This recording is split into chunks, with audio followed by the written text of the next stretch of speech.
এখানে বলেছে কি 3 অক্ষর কা মেরা নাম উল্টা সিধা এক সমান, মানে উল্টো দিকে করলেও এটা হবে, সোজা দিকে করলেও এটা হবে। তাহলে কি বলেছিলাম?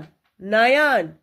ঠিক আছে, দিন মে জাগতা, দিনের বেলায় জাগে, রাত্রিবেলাতে শোয়, তাহলে সেটা হচ্ছে নয়ন।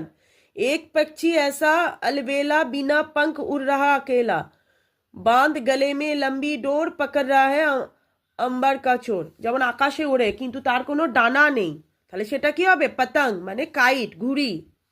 তারপরে বলেছে রাত মে দিন মে নেহি, দিয়ে কে নিচে উপর নেহি, बोलो बोलो मैं हूं कौन, এটা হবে আন্ধেরা। মুঝসে সময় ফল ফুল আর মিঠাই, এটা হবে গোলাপ জামুন। তুই সেদিন অ্যান্সারটা বললি, ওগুলোই করে আনিনি। তারপরে দিয়েছে কি সড়ক হে পর গাড়ি নেই, ওই যে মানচিত্র, মানচিত্রতে আমরা সবটা দেখতে পাই, কিন্তু সেখানে কি কোনো গাছপালা বা কোনো দেখতে পায়? সেগুলো সব ছবিতে দেখতে পায়। তারপরে এইগুলো বলেছে মানে ম্যাচ করবে না সেটা, মানে অড ওয়ান বলে এইগুলোকে। হাওয়া, পাওয়ান, বায়ার, এগুলো সব সিনোনিম, মানে সমানার্থক শব্দ, কিন্তু আনালটা নয়। আনাল মানে হচ্ছে আগুন। তোর কমপ্লিট হলো রে?